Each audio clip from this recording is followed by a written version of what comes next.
अस्सलामुअलैकुम दोस्तों, मैं आपका भरपूर स्वागत करती हूँ स्टडी धावक में। आज हम लोग देखने वाले हैं वायु राशियां किसे कहते हैं। बहुत इंपॉर्टेंट टॉपिक है वायु में कि वायु राशि कहते किसे हैं। ये बहुत बड़ा क्वेश्चन बन जाता है और इसके कुछ टाइप्स हैं वो भी हम देखेंगे।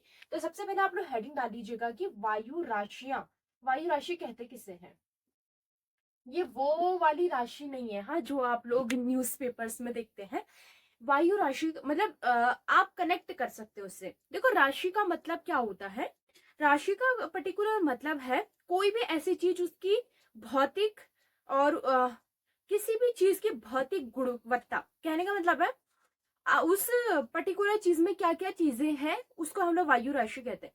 कहने का मतलब है कि आप ऐसे समझ लीजिए फॉर एग्जाम्पल कि कोई ऐसी चीज है जो अलग अलग जगहों में जाती है तो उसी के साथ घुल मिल जाती है और वैसी ही बन जाती है। जैसे कि आप है, हमारा भारत में बहुत ज्यादा डाइवर्सिटी है। फॉर एग्जाम्पल मैं कहीं भारत यात्रा में जाती हूँ, मैं राजस्थान जाती हूँ तो मैं राजस्थानी कपड़े पहनती हूँ, वहाँ का लिट्टी चोखा खाती हूँ।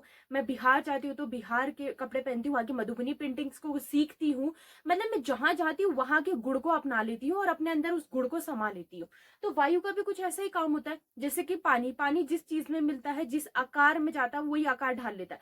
पानी में अगर तुम मिठास मिला दो तो वो मीठा हो जाता है, पानी में रंग मिला दो उसका रंग चेंज हो जाता है, पानी को ठंडा करो तो वो ठंडा नॉर्मल बर्फ हो जाता है। तो इस प्रकार इसी तरह से वायु का भी होता है। यानी कि वायु का ठंडा होना, गर्म होना, वायु का तापमान का बढ़ना, वायु का अधिक ऊंचाई में होना, अधिक ऊंचाई में होना, कम ऊंचाई में होना, ये सब चीजें जो उसकी गुणवत्ता को दर्शाते हैं उसे हम लोग वायु राशि कहते हैं।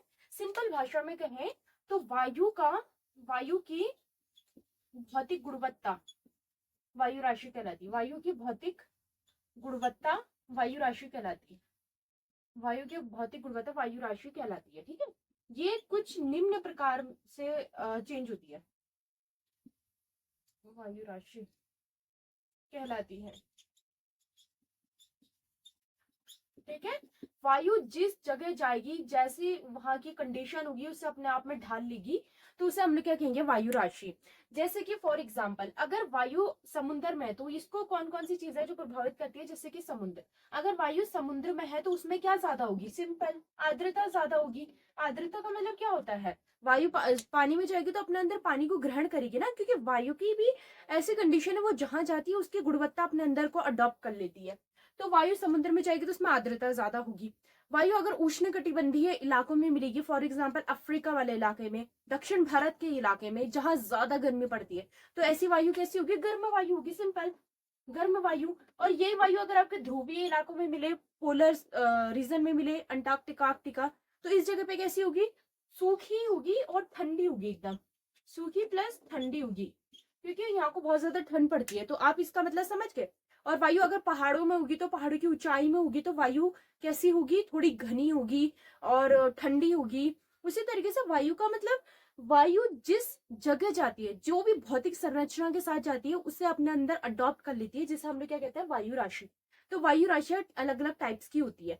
क्योंकि हमने वायु राशि तो समझ लिया, वायु राशि को कैटेगराइज भी करते हैं कि कौन सी ठंडी है कौन सी गर्म है, मतलब कौन सी जगह में ये जाकर कैसी उसकी अवधारणा को अपने अंदर डाल लेती है, उसको हम लोग अब एक प्रकार के रूप में देखेंगे। ठीक है, वायु राशि का मतलब समझ गए आप कि कोई एक पर्सन है जो अलग अलग जाके उसकी डाइवर्सिटी को अडॉप्ट कर रहा है हर जगह से, तो वो एक प्रकार का वायु राशि का काम कर रहा है। ठीक है, जैसे पानी सब चीजों में मिल जाता है वैसे वायु भी हर चीज में मिलकर गुणवत्ता ग्रहण कर लेती है। तो अब हम लिखते हैं वायु राशि के प्रकार। सबसे पहले आप इसके स्क्रीनशॉट लीजिए।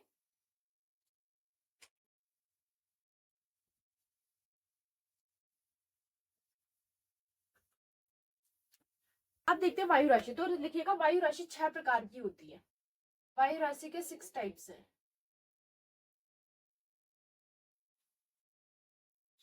वायु राशि के कितने टाइप्स हैं, 6 टाइप है।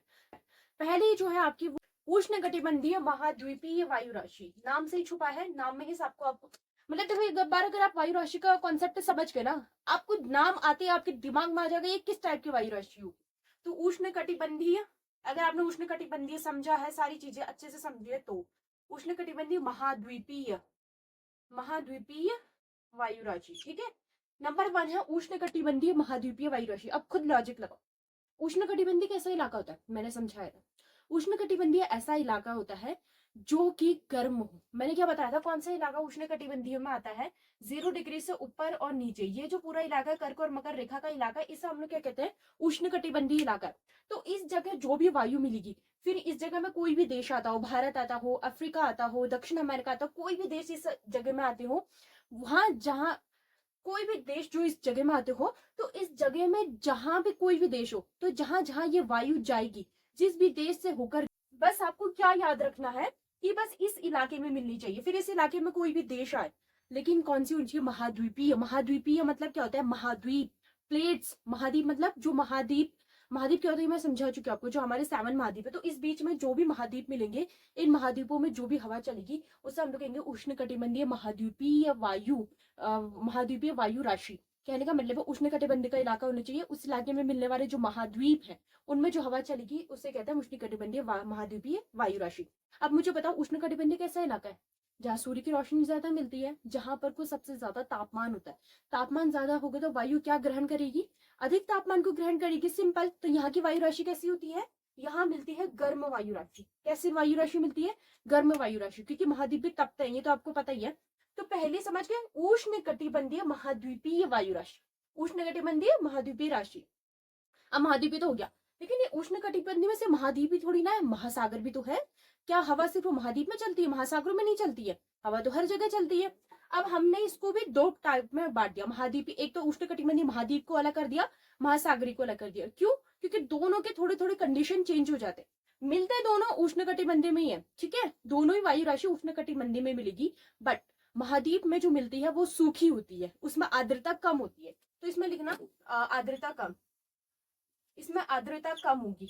बट जो उष्ण कटिबंधीय महासागरीय है, उसमें लॉजिक लगा लो, यहाँ भी गर्म वायु राशि मिलेगी, लेकिन कैसी वाली? आर्द्रता वाली, क्योंकि ये किसमें मिली है? समुद्र में। तो बस इसी का दूसरा पार्ट लिख लो, उष्ण कटिबंधीय महासागरीय। महासागरीय, उष्ण कटिबंधीय महासागरीय, ये भी कहाँ मिलेगी? उष्ण कटिबंधीय के इलाके में। उष्ण कटिबंधीय में महाद्वीप महासागर दोनों मिलते हैं, इतना तो पता है ना आपको। कुछ जगह पे महाद्वीप है, कुछ जगह पे महासागर है, तो हमने इसको 2 पार्ट्स में बांट दिया। एक में हमने महाद्वीप वाले ले लिए, क्योंकि महाद्वीप में ज्यादा आर्द्रता नहीं होती है। दूसरा हमने जो समुद्र समुद्र बच गया, समुद्र वाले ले लिए, क्योंकि समुद्र में आर्द्रता अधिक होती है। तो हमने इसको भी 2 पार्ट्स में डिवाइड कर दिया। बहुत सिंपल है, मतलब आपको चुटकियों में याद हो जाएगा, बस आपको 1-2 नाम ध्यान रखना है। तो महासागरी ये कैसी होगी? गर्म प्लस अधिक आर्द्रता। आया समझ में? उष्णकटिबंधीय महाद्वीपीय गर्म होगी लेकिन आर्द्रता कम। फिर इसी को महाद्वीप के साथ हमने महासागर में भी बांट दिया, जिसमें गर्म होगी प्लस आर्द्रता। अब देखते हैं तीसरी वाली कौन सी है। चलते हैं, हमने उष्णकटिबंधीय के इलाके को तो कवर कर लिया, हमने ये वाला इलाका तो कवर अप कर लिया। अब कौन सा इलाका बचता है? अब ये बचता है हमारा मेन इलाका। अब हम लोग चलेंगे पोलर रीजन में, ध्रुवीय इलाके में। जो ध्रुव है, ध्रुव तो पता है ना क्या होता है? पोलर रीजन, उत्तर और दक्षिणी ध्रुव है हमारे पास। तो अब देखते हैं ध्रुवीय इलाके में। तो तीसरी है आप लोगों की ध्रुवीय वायु राशि, तो थर्ड लिखना ध्रुवीय। तीसरी आपकी ध्रुवीय महाद्वीपीय वायु राशि। देखो वही कॉन्सेप्ट यहाँ पर भी चलते जाएगा, जैसे यहाँ उष्णकटिबंधीय महाद्वीपी थी, वैसे यहाँ भी ध्रुवीय महाद्वीपीय होगी। यानी कि ध्रुव में जो महाद्वीप मिलते हैं उस पर चलने वाली वायु राशि। इतना तो समझ गए ना? ध्रुवीय इलाकों में जो महाद्वीप मिलते हैं, ध्रुवीय इलाकों में जो महाद्वीप मिलते हैं उसमें मिलने वाली वायु राशि। तो सिंपली कॉन्सेप्ट लगाओ, यहाँ कैसी हवा मिलती होगी? ध्रुव कैसे इलाके हैं? ठंडे, तो हवा कैसे मिलेगी? सिंपल, ठंडी। यहाँ पर कैसी वायु राशि होगी? ठंडी प्लस महाद्वीप में है तो कैसी होगी? आर्द्रता होगी क्या महाद्वीप में? आपने आर्कटिक वाला इलाका देखा है? अंटार्कटिक, आर्कटिक, वहां पे जो पूरी बर्फ की प्लेट जमी रहती है, उस इलाके में कह रही हूँ मैं। वो क्या है? पूरा एक महाद्वीपी हिस्सा। तो सोचो पूरी बर्फ का इलाका, पूरी सूखी बर्फ है, तो कैसा होगा? उसमें आर्द्रता कम होगी, सिंपल।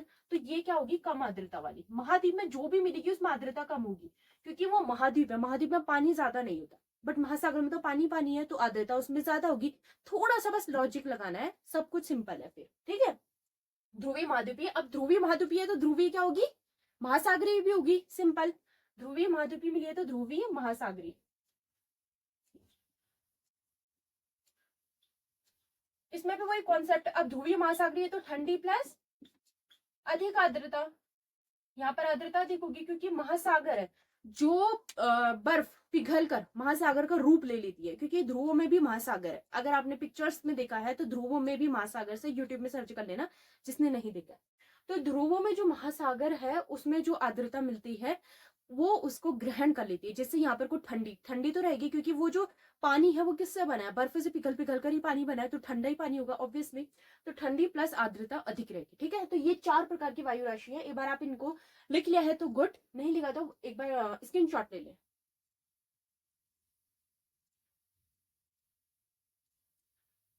बस नाम याद रखना, उष्णकटिबंधीय, ध्रुवीय, एक में फिर उसमें महाद्वीपीय महासागरीय जोड़ दो, महाद्वीपीय महासागरीय जोड़ दो, सिंपल। की दो देखते हैं। अब है आर्कटिक वाली। देखो हमने जो ध्रुवीय लिया था ना, उसमें हमने अंटार्कटिका वाला इलाका लिया। आर्कटिक को हम अलग तरीके से पूरा करेंगे। आर्कटिक को हम लोग अलग तरीके से ले रहे हैं, क्योंकि उसकी जो कंडीशंस है वो थोड़ी अलग है, तो उस पार्ट को हमने पूरा अलग लिया। वैसे ध्रुवीय में वो भी है, बट हमने आर्कटिक को एक पूरा ही अलग पार्ट के रूप में लिया है। तो आपके लिए तो सिंपल ही होगी ना, आपको तो बस याद करना है। तो नेक्स्ट है आपका आर्कटिक महाद्वीपीय वायु राशि। बस वही करना, बस नाम याद रखना है। मैंने अभी आपसे कहा था ना, बस नाम याद रखना, उष्णकटिबंधीय, ध्रुवीय, आर्कटिक, उष्णकटिबंधीय, ध्रुवीय, आर्कटिक, तीनों में महाद्वीप महासागर, महाद्वीप महासागर, महाद्वीप महासागर बांट दो बस। महाद्वीप में सूखी गर्म, उष्णकटिबंधीय तो गर्म, ये तो क्या नाम से समझ आएगा, ध्रुव में ठंडी होती है, आर्कटिक में गर्म होती है। तो महाद्वीप में कम आर्द्रता, महासागर में ज्यादा आर्द्रता। ठीक है, बस नाम याद रखना। तो आर्कटिक महाद्वीपीय, महाद्वीपीय, और कौन सी होगी, आर्कटिक महासागरीय, आर्कटिक महासागरीय, आर्कटिक महाद्वीपीय और आर्कटिक महासागरीय। ठीक है, ये दो प्रकार की और है, आर्कटिक महाद्वीप, आर्कटिक महासागरीय। इस महाद्वीप आर्कटिक कैसा इलाका है, ठंडा इलाका है, तो यहाँ पे कैसी मिलेगी ठंडी। आर्कटिक तो एक ठंडा इलाका है ना, तो ये कैसी होगी, ठंडी प्लस कम आर्द्रता, और वो ठंडी प्लस अधिक आर्द्रता, सिंपल।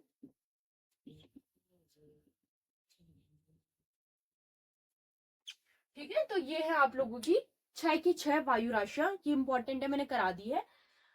अब हमें एक कॉन्सेप्ट और देखना है इसमें, जिसे हम लोग कहते हैं वाताग्र, और ये वाताग्र आपको समझने में हेल्प करेगा चक्रवात को। ठीक है, ये लिख लिया आप लोगों ने। अब हेडिंग डालिए वाताग्र। आपको शायद याद होगा, मैंने वाताग्र आपको लिखवाए भी थे।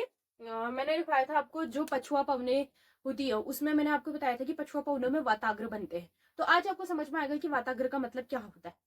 वाताग्र का मतलब है ऐसी जगह जहां पर को दो वायु राशियां मिलती है। वायु राशियां का कॉन्सेप्ट है जहां पे ठंडी और गर्म दोनों वायु राशि जिस जगह मिलती है, उसका जो क्षेत्र होता है, यानी कि ठंडी और गर्म वायु राशि के मिलने का जो क्षेत्र होता है, उसे हम लोग कहते हैं वाताग्र। क्योंकि यहाँ पे सोचो, जब दो अलग अलग ऐसा समझ लो कि नॉर्थ का पंजाबी और साउथ का तमिलनाडु का एक व्यक्ति दोनों आपस में मिल रहे हैं, तो कुछ गजब ही होगा ना। मतलब दोनों का कल्चर, रहन सहन, खान पान बिल्कुल डिफरेंट है, तो दोनों का मिलना एक अलग ही चीज को दिखाता है। उसी तरह ठंडे और गर्म चीज मिलती है तो वो भी अलग ही चीज को दर्शाती है। तो यहाँ पर को क्या है, ठंडी, आप इसे ले लो, ये ठंडी प्लस गर्म, ठंडी प्लस गर्म वायु राशि के जो ये क्षेत्र है, ठंडी और गर्म वायु राशि के मिलन का जो ये क्षेत्र है, इसे हम लोग कहते हैं वाताग्र। वाताग्र कौन सी जगह है, जहां पर को ठंडी और गर्म वायु राशियां मिलती हैं, उस क्षेत्र को कहते हैं हम लोग वाताग्र। ये वाताग्र हमारी पृथ्वी में बनते हैं। कौन से इलाके में बनते हैं, उसी इलाके में बनेंगे जहां पर को ठंडी और गर्म वायु राशियां मिलेंगी। तो ये मिलते हैं इन इलाकों में।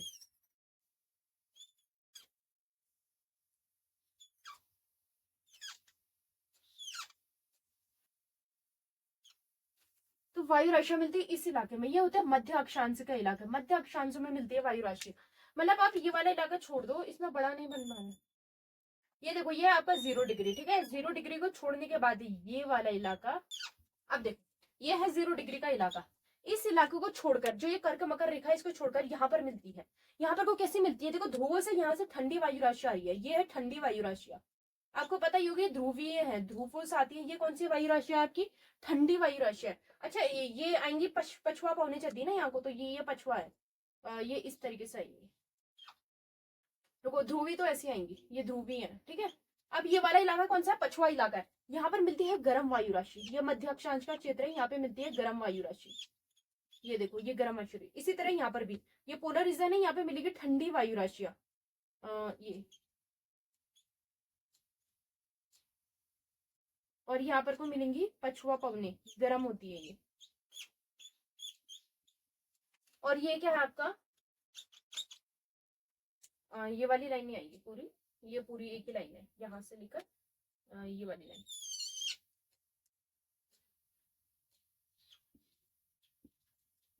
तो ये इलाकों में क्या मिलेगी आपकी, ये है आपके मध्य अक्षांश वाला इलाका, जहां पर को आपको ठंडी और गर्म हवा का मिलन स्थल मिलता है, जिसकी वजह से यहाँ पर कोई क्या बनते हैं, वाताग्र का निर्माण होता है। ये उष्ण कटिबंधीय इलाके में नहीं मिलेंगे, मिलेंगे उपोष्ण कटिबंधीय इलाके में। उपोष्ण कटिबंधीय इलाका कौन सा होता है, जो 30 डिग्री के बाद होता है, 30 डिग्री तक आपका उष्ण कटिबंधीय मिलता है। कर्क और मकर रेखा बस इतना दिमाग में रखो, कर्क और मकर रेखा का कर्क, बस इतना सा दिमाग में रखना है। कर्क और मकर रेखा का जो क्षेत्र होता है, कर्क और मकर रेखा के मध्य का जो क्षेत्र होता है वो है आपका उष्ण कटिबंधीय। ये कर्क मकर रेखा का क्षेत्र उष्ण कटिबंधीय कहलाता है। उसके पार उपोष्ण कटिबंधीय का क्षेत्र कहलाता है, ये होते हैं मध्य अक्षांश।